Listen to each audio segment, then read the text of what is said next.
He's a retired sheriff's deputy. During his career, he spent many years as a motorcycle cop, investigating traffic and serious vehicular accidents. During his career, he also encountered a lot of trauma and violence, including the murder of a police officer. He's here to talk about that and more. Welcome to the Law Enforcement Talk Radio Show. In the Law Enforcement Talk Radio Show, we are joined by special guests talking about their experiences, the realities of investigating crimes, plus those who have experienced horrendous trauma. Police, first responders, military, and victims of crime share their stories. Hi, I'm John J. Wiley. In addition to being a broadcaster, I'm also a retired police sergeant. Be sure to check out our website, letradio.com, and also like us on Facebook. Search for the Law Enforcement Talk Radio Show. The Law Enforcement Talk Radio Show is brought to you in part by Newsbreak. Our profile on Newsbreak. Do a search on Newsbreak for the Law Enforcement Talk Radio Show. You can do a Google search. Just type in Law Enforcement Talk Newsbreak and you'll find our profile. Best of all, Newsbreak is free. You can download the app and have it on your phone for free. Get local news, get local information. You can get national news, all that stuff for free. The Google search is free, the website is free, and the app is free. So be sure when you have a chance to Google search for Law Enforcement Talk Newsbreak, follow us, and check out our articles. Remember, best of all, it's free.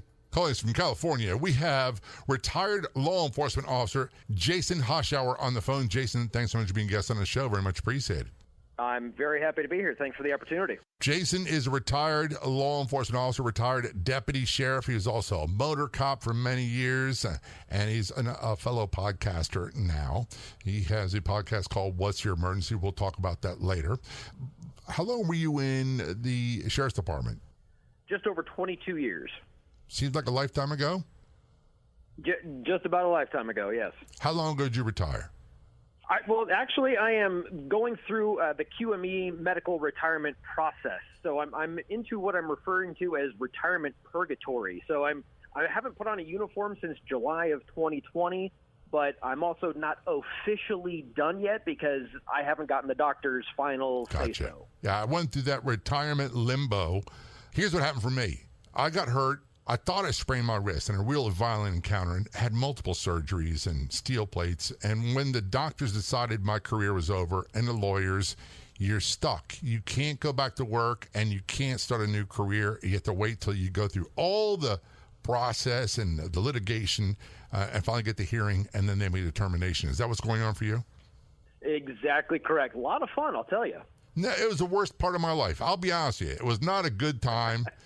But that's a conversation for another day. So you've got just about 22 years on the job, and correct. You spent many years as a motorcycle cop, correct? Yes, sir. Now, see, I rode motorcycles for fun, and I was asked if I wanted to go into that. Let me be honest. I was never asked to be a motorcycle cop because in my department, it was political. You had to really be a golden boy or get shot to become a motorcycle cop. It just wasn't happening. That was not my experience. I actually never even put in for motors. I just wrote an absolute metric ton of traffic tickets, and the chief of police at the time thought to himself, if I make this dude's sole job, our crashes will go down. So, I was that guy. I legit, again, story for another time, I legit wrote my wife a ticket while we were married. True story. You wrote your wife a ticket while you were married? I sure did.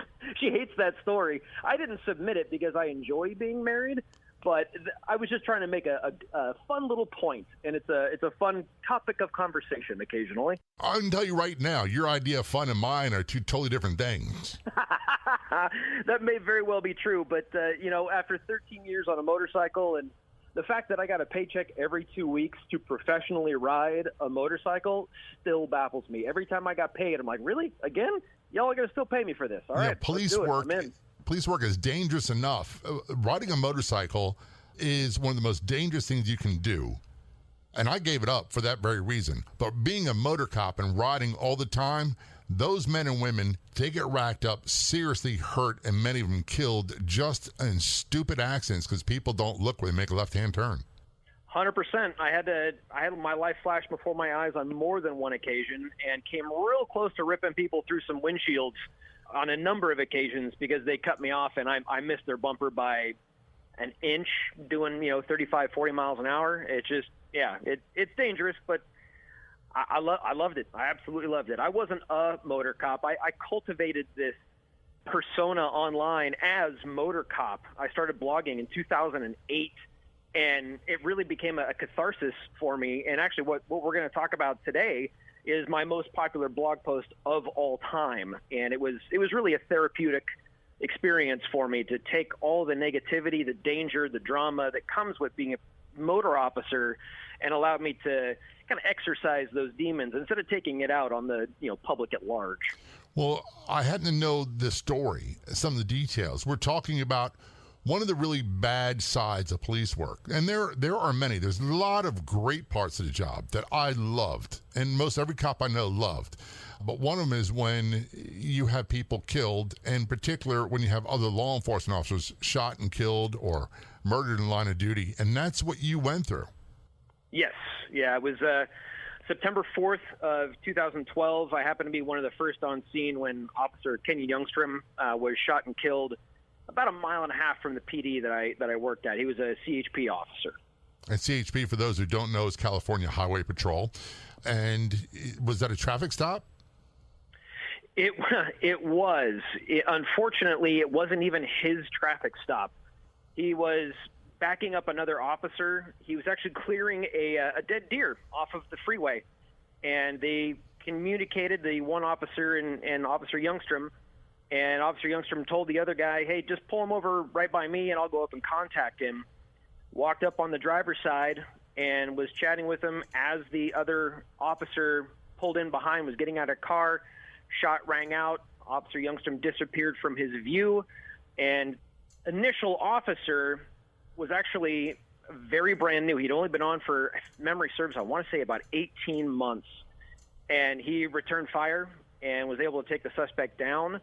And that's when he put out the 1199, which for those not in California, 1199 is our code for officer down. And everybody and their mother shows up. It's a horrible thing. And where I worked in Baltimore, Signal 13, and I tell people when that call comes out, it doesn't matter what you do when you drop it. You will literally go through blank and high water to get to them, to help them, and do whatever you can to be there. Unfortunately, in my career, I never was on scene for an officer killed in line of duty. I had a good friend who used to work for me. I got transferred a couple months, and then he was killed in line of duty, and I'm still bothered by that. It stays with me, and it was funny when I was preparing for this interview to kind of remind myself how I felt on the day of the incident. And I literally, 10 minutes before we sat down to have this conversation, I emailed you the link, and I read through the post. And I was sitting here with tears in my eyes. And this is going to be 9 years in this September. It'll be 9 years since that's happened. But I remember it like it was yesterday. We had just finished second lineup, and that's where, you and all your buddies go to grab coffee. It's your favorite coffee joint. And one of the surrounding units happened to have a scanner going. And he confirmed with our dispatch that he heard an 1199 go out. I was on the motorcycle. Everybody else was in cars. So guess who got there first? Because I don't have to worry about traffic. But both sides of the freeway were absolutely gridiron. You could not get a car there. So I jumped into the center median, probably violated a number of policies with the rate at which I was riding, got on scene, and what I saw stays with me. It will always be with me. It was the officer was down, bleeding profusely from a gunshot wound to his lower jaw. The original officer that had wanted to pull over the suspect vehicle was yelling at him, live. We're going to take a short break and return to this conversation. This is the Law Enforcement Show. Our guest is Jason Hoschouer. He's talking about the incident in his police career where an officer, CHP officer, was shot and killed in line of duty. Don't go anywhere. We'll be right back. Think of Facebook as the world's largest marketing platform, and most of their features are free. Facebook has more than 3 billion users worldwide, and more than 68% of them use the platform every day. Learn how to work smarter and get maximum engagement. Plus, many people can earn a monthly income from Meta. Get step-by-step instructions on what to do and what not to do. Start with a free membership. Get details at letbreak.com. letbreak.com. That's letbreak.com. Follow the Law Enforcement Talk Radio Show and podcast on the Newsbreak app. It's free. And get the latest crime and law enforcement news on the Newsbreak app. It's simple, easy, and free. Just download the Newsbreak app. Then search for and follow the Law Enforcement Talk Radio Show and podcast on the Newsbreak app.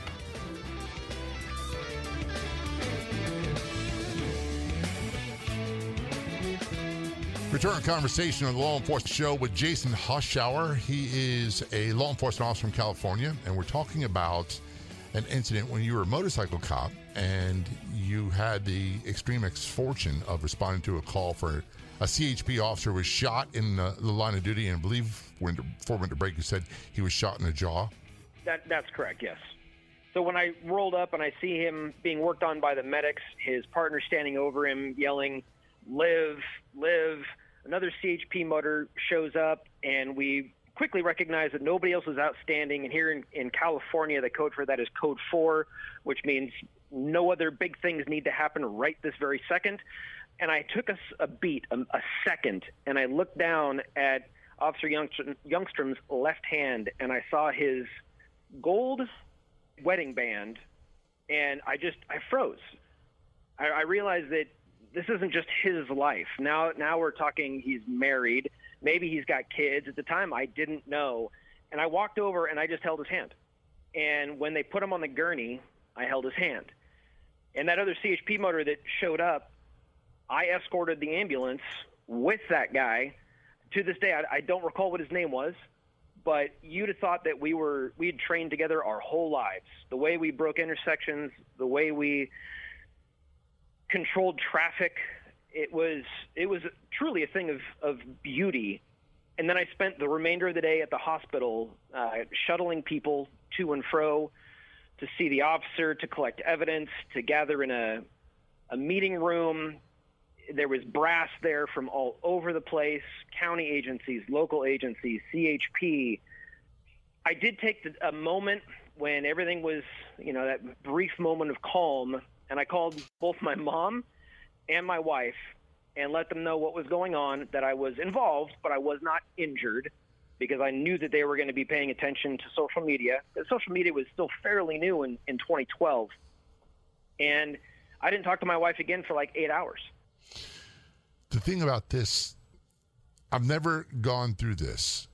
I know a lot of people I worked with have, and I've had many people on the show that have gone through this. And as you're telling the story, my mind is visualizing what it'd be like. And the point of reference I have is, other homicides and other scenes where people are dying, and there weren't law enforcement. And one of the things I tell people is, like, Saturday night in Baltimore, a young man, 15, shot multiple times, dying on the street, and the last person they see is a Baltimore police officer like me. And there's a crowd milling around like it's cheap entertainment. The politicians aren't there. The activists aren't there. And no one seems to be there that cares. And the impact is so profound on you that it stays with you. It does. The interesting thing, the difference, I think, when it's, at least for me, when it was a law enforcement officer that was the injured party, is people came out of the woodwork. One of the amazing things about the California Highway Patrol, that is it's their protocol. If one of theirs is injured and, God forbid, killed in the line of duty, that officer is never alone again until they put him in the ground. They keep an officer with them constantly. And Kenyon Youngstrom was kept alive for an additional day because he was an organ donor, and so all of his family could make it in to say goodbye. He was, as soon as the gun rang out, he was what we call DRT. He's dead right there. And that's, for me, as a member of the collision team for the county, when I've been to some terrible, tragic collisions, the silver lining for me is most of them never felt a thing.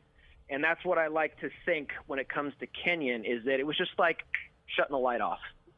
Because of the wound and because of the location, I have to think, because if I don't, it makes it even worse. I have to think that he didn't suffer at all.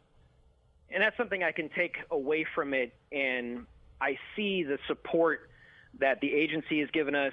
We had a debrief that was put on by a licensed therapist. So we all got to gather, everybody who was at the scene got to gather and tell our perception of what happened. And we can complete a bigger picture. And on top of that, they had the same experiences for the spouses of the people that were there. So my wife went to a debrief, and she wasn't even there, but I was, and she is half of me. When I come home, I'm still on the bike. I get off the bike, and I fell into her arms. I didn't have to say a word, and she just held me while I literally wept like a baby because I'd been holding it in the whole time, because I kept telling myself, it's not time yet. It's not time yet. You still have a job to do. Right. And it's that compartmentalization that is so key to being in law enforcement, because when it's time to go to work, you go to work. I don't care what your personal opinion is. I don't care how you feel. Do the job. And when the job's done and it's safe to do so, process those feelings. And that's how I was able to get through that, was because of my faith, my wife, and my folks. I tell people all the time, I don't recall ever crying in a crime scene, but I cried many times in a patrol car afterwards. 100%. Yeah, 100%. and look, I want people to think I'm a tough guy. I really do. But I'm not. And certain things that you see have a profound impact on you emotionally, physically. You're going through the physical thing and the emotional stuff too. When officers are killed, it is devastating. And equally as devastating is when officers get severely injured and maimed for the rest of their lives. And in particular is, I don't know about you, that we had a lot of procedures and rules and regulations of what to do. We all knew what to do. But no one ever prepared us for, how do you talk to the survivor? How do you talk to the spouse afterwards? And that's where the real cowardice for me came in, because I was so afraid of saying the wrong thing and making things worse. What was tough for me dealing with death in particular was, I don't mind sitting with somebody who's passed away. It's not my favorite thing to do, but waiting with the family was always the worst part for me. And it sounds cold. It sounds callous. I don't mean to. It's just that I don't have a personal connection with the departed, so anything that I'm going to offer them always felt so trite to me. Like, I mean it with my whole heart. Is there anything I can do for you? Can I call someone? All of that. But, here's their dad or their grandpa or their husband or their wife literally lying at their feet. And I'm like, so how you doing? I didn't know how to do it. I was not good at that part. At least I didn't think so. I'm sure that people would have a different opinion of, those departed folks, because I got cards saying thank you and all those things, but it was always such a difficult part of the job for me. You're absolutely correct. You don't really get trained for that. No, it's a very difficult job, and I could really appreciate and understand what you say, where I felt inadequate and as if I was saying the wrong things, doing the wrong things, trite. The conversations were forced and horrible. When we return to our conversation with Jason Hoschouer on the Law Enforcement Show, we're going to talk about the effects after the murder of the CHP officer Kenyon on him, his family, how he recovered, and what he's doing today. This is the Law Enforcement Show. Don't go anywhere. We'll be right back. Of all the radio stations in the United States, there are no other shows like the Law Enforcement Talk Radio Show. And on Facebook, there's only one official page. Do a search on Facebook for the Law Enforcement Talk Radio Show, and be sure to like the Law Enforcement Talk Radio Show Facebook page. Did you know that there are people earning $30,000 or more per month from Meta or Facebook? Did you know that you can too? All without breaking the time bank. Learn how to work smarter and not harder on Facebook. Get step-by-step instructions on what to do and what not to do. Start with a free membership. Get details at letbreak.com. letbreak.com. That's letbreak.com.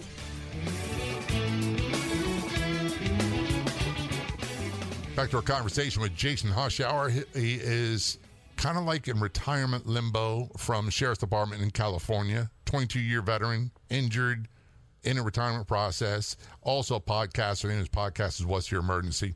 We're talking about, in your career, responding to the murder of a CHP officer. Before we went to break, you talked about the hospital, realizing he was married, and we were talking about feeling inadequate when we had to talk with family members of people who were killed or died or whatever it might be. I remember this. I hated death notifications. We always did them in person. If so-and-so was in an accident out of state and was killed, we get a call. The dispatcher would say, call me. And we call them. They give you the details. You go to the house, ask, hey, are you so-and-so? Yes. Do you have a son or daughter named so-and-so? Yes. Well, I hate to tell you, they were killed in a car accident. And I remember doing that at 22 years old. Yeah, with zero life experience yourself, and you're like, hey, I know that your kid's probably the same age as me. He's dead. Sorry to tell you that. Have a great day. I mean, that's the way it felt like for me. I wasn't trying to be curt or anything. I would stay with them and do all the things that other FTOs have shown us how to do. But it is such a difficult aspect of the job. And what always made me pause, there was one woman in particular. Her husband was dead, and we responded, and she kept offering us coffee. And I'm not going to say no. It's kind of her grieving process. People do odd things when you give them remarkably bad news. It's their coping mechanism. Maybe she was just a servant at heart. She loved to have people in her house and offer them coffee or water, whatever. And oh my God, I drank my weight in coffee that day. It was really good, but I was trying to be as helpful as I could just by making things kind of normal while there's a corpse in the other room. And that's the weird disconnect that I don't think civilians get. Other cops get it, other first responders get it, but there's no training class. There's not an 8-hour post certified or whatever state's version of post is that will teach you, okay, this is how you do a death notification. You check these boxes, you wait till clergy gets there, and then you can bounce. That doesn't exist. No. It's a fly by the seat of your pants, jump from the frying pan into the fire, good luck and God bless, and don't screw it up. So many of what we did investigation-wise that was that way, especially when it's children that were sexually or physically abused, sexual assaults, you name it. Sometimes you had an instant connection with the victim. Other times you didn't, but you always had a job to do. And you said earlier in the conversation that you had to compartmentalize what's going on and say, this is not the time. I've got a job to do. Go deal with it. I remember being told early on, and it's a phrase we hear all the time, suck it up. Just go do your job. We'll deal with this after work. And this is before the era of critical incidents debriefing teams. When you said even your wife was brought in, man, you know what our therapy was? A case of beer in a parking lot. That's what we did. Yeah. Not a whole lot has changed insofar as that is concerned. I mean, I still, to this day, my podcast co-host, he's a San Francisco firefighter, and when he has a bad day, he comes over here and we have a beer, we talk about it and do those kinds of things. I'm not a licensed therapist. He sure as heck isn't either. But there's that camaraderie between brothers in arms. And I think that can be its own therapy as long as it's not overtly enabling and you're not buying, 8 cases of or whatever terrible beer you happen to drink. But I think there's something to be said for that, because the people that go to battle together, the people that suffer together, you get to rely on them. And I had guys that I worked with for years tell me things that they probably haven't told their spouses, certainly have not told admin, that they feel comfortable with me because they know that they can rely on me in any given situation, that I'm going to be there for them. And if that means a midnight phone call, that means a midnight phone call. If you're thinking about doing something terrible to yourself or somebody else and you want somebody to talk to, here's my phone number. You call. Every time I taught the academy, I was a master instructor for the state. Anytime I taught any class anywhere, I put my personal cell number. I never even carried a department cell. I put my personal cell number on the board, and I said, if you ever have a question about anything I'm teaching you, or you just need somebody to talk to, you call that number. I will answer the phone. When we get done dealing with the crime scene, and there's really no other term that comes close to it. And then you go to the hospital and you deal with all the trauma there and all the anxiousness and the flood of emotions and dealing and helping people. When it's all over, there's this tremendous fall, for lack of better words, where what do I do now? How do I handle all this conflicted feelings I have going on? And you talked about getting home on your motorcycle and basically fell into your wife's arms. Was that the part where you started just like fall apart?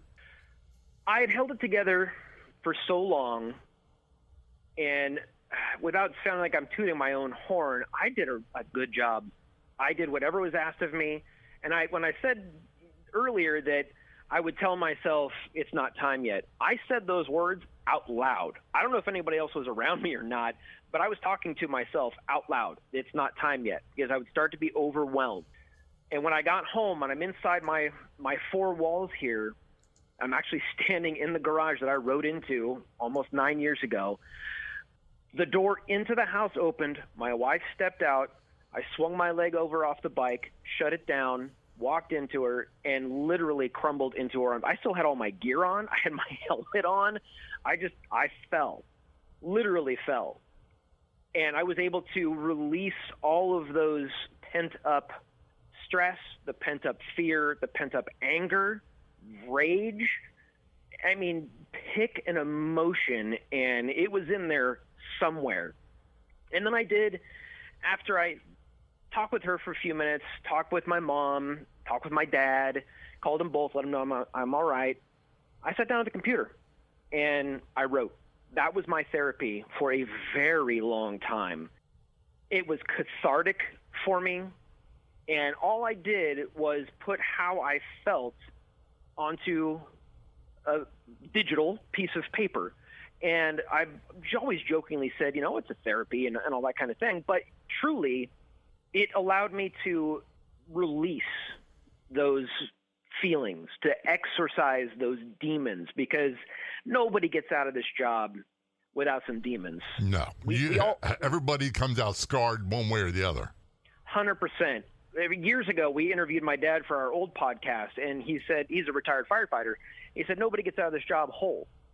And it's absolutely accurate. You leave something behind. As a motor officer, it's our job to go to all the local police funerals. Over my career, I've been to 25 cop funerals. 25. It got to a point where I couldn't go in anymore because it was too much. I don't need to see on the big screen the recently departed female officer holding her newborn kid. I can't take that anymore. No. I can't. I'll go fly the colors. I will support. I will stand at attention. I will be in the motorcade, waving at everybody as we're driving through town. I can do all that. But going in to, hear the best friend talk about how Officer Smith was the bee's knees. You ever notice that no officers, it's not like it's the slug cop, the guy who doesn't carry his weight. It's always the guy that's been newly married, just had a kid. He's the light of everybody's lives. The slugs, the guys that are terrible officers, man, it feels like nothing bad ever happens to them. And that's the way it seems to be sometimes. It's heartbreaking, it's devastating, and it is extremely traumatic. And when we return to our conversation with Jason Hoschouer on the Law Enforcement Today show, we're going to talk about life afterwards, where he's at in his retirement process, and why podcasting. Don't go anywhere. We'll be right back. Remember when news was free? Be sure to check out the Newsbreak app. It's free. And be sure to follow the Law Enforcement Talk Radio Show and podcast on the Newsbreak app. Newsbreak is your #1 local news app for current events, free live news for you and your community. Download the Newsbreak app today for free, and be sure to follow the Law Enforcement Talk Radio Show and podcast on the Newsbreak app. That's the free Newsbreak app. Be sure to look for and follow the Law Enforcement Talk Radio Show and podcast. Did you know that Facebook has an estimated 3 billion active users all across the planet? Want to increase your presence and profit using Facebook? Learn how you can do that every day, like I do. Plus, you can earn revenue from Meta every month. All this without breaking the time bank. Learn how to work smarter and not harder on Facebook. Get step-by-step instructions on what to do and what not to do. Start with a free membership. Get details at letbreak.com, letbreak.com. That's letbreak.com. This is the Law Enforcement Show. We are talking with Jason Hoschouer. He is a 22-year veteran of the Sheriff's Department in California, going through a retirement process right now. He's also a podcaster, one of the hosts of What's Your Emergency podcast. We'll talk about that later. During your career, we talked about some of the things you've been through, but one incident in particular was the murder of a CHP, California High Patrol officer, and your life afterwards. Before we went to break, you're talking about interviewing your dad, who's a firefighter. And he said that no one comes out of this job basically unscathed. Everybody seems to get dinged up to some degree or another. And just about every guest I've had on the show, that's a law enforcement officer, firefighter, EMT, whatever it is, somewhere in the conversation, we have this little back and forth where we go, yeah, I'm damaged goods. And like, yeah, I'm damaged goods too. But I'm okay with that. That doesn't mean useless. It just means I'm not the same as I was when I was 20. Oh, God. When you came back from break and you said 22-year law enforcement veteran, I was looking behind me. I'm like, who's he talking about? I still feel like I'm 26. Yeah. But I have this different perception of life now. And I'll tell you, the interesting thing about this retirement purgatory I'm in, I haven't put on a uniform since July of 2020. And I've been home for the majority of that time, other than a brief stint in light duty until my doctor made my injury permanent and stationary, which means you can't do this job anymore. I've been home, and I haven't shaved basically since July. I feel so much lighter, not physically, but mentally. I have a different perspective about the public at large because I'm not constantly surrounded by news media, having to pay attention to what's going on politically, listening to all of my buddies who are my beat partners complain about the admin or the civilians or society at large. My wife has said repeatedly, you're a different person now. And you have to be a different breed of cat to get into law enforcement to begin with. These days, I think about these kids, literal kids that are in the academy these days, and I think, oh, man, God bless you, because I don't know that I would want to do this anymore. In today's climate, I am so happy to be done. If my mom were still alive, I know she's in heaven right now, thanking the good Lord that her baby boy no longer puts on a uniform. I know my wife sleeps better. I certainly sleep better. There is life after law enforcement, and it's getting to that point where you can shed all the stuff that came with your years of service. You don't have to drag those ghosts with you for the rest of your life. They're always going to be in the background. I have what's called the screams. There's a couple of incidents where somebody literally screamed out because of what they witnessed. I will always remember that. I will always remember Officer Youngstrom. There are certain key things in your career that are going to follow you, but you don't need to put your arm around them, put them in a chokehold, and drag them along with you. I don't get any extra points because I've been to 25 cop funerals. It doesn't make me a better police officer. It doesn't mean that I can speak into the lives of other people because I've had this difficult experience. I'm just a guy that happened to be good at a thing, and I had the fortitude to put up with the nonsense and enough sense of myself to not take it all serious all the time. And the big thing that we talk about on our show repeatedly is not identifying yourself solely as a cop or a firefighter or a medic. In my experience over 22 years, the people that do that their end-all be-all is the job, when they retire or are forcibly removed for one reason or another, they don't live very long, or they don't have the best of lives. They probably have 2, 3, 4 ex-wives. Their kids don't like them very much. They sure as drink too much, and they're not a joy to be around. If you can identify yourself as a bunch of things, and one of them is totally fine, to be a cop. For example, I'm a husband. I'm a father. I'm a friend. I'm a podcaster. I'm an author. I'm a cop, but it's like 10th on the list. I didn't work every overtime shift I could find because the only joy I had in my life was the job. I cultivated a personal life on purpose, intentionally, so I didn't go down that really sad, lonely rabbit hole, because that's not what I want my retirement to look like. Unfortunately, that happens way too often. You have people, when I was in the academy, they said the average life expectancy of a Baltimore police was 52. They retire 50 and they're dead within 2 years. Baltimore is no joke. I didn't tell you this before, but I actually applied with Baltimore PD back in the mid-'90s because they had a program that was, if you give us 4 years, we'll pay off your student loans. Yeah. And I flew to Baltimore. I took the test, and I had been working out, getting ready for the physical exam. You had to do, I want to say it was 40 sit-ups in, 2 minutes, a minute, whatever it was. And I was just banging them out, man. I was just boom, boom, boom. I got to 36. It was like 36, 37, 30.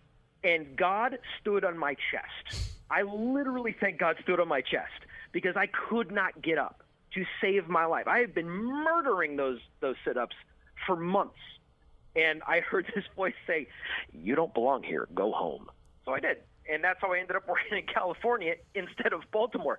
In many ways, California is much more progressive. And people think politics, and I don't do political conversation on the show, but their law enforcement is much more progressive about things like PTSD, critical incident stress debriefing, all those other things, than agencies on the East Coast. And the East Coast agencies have been around longer. So it's an ironic thing.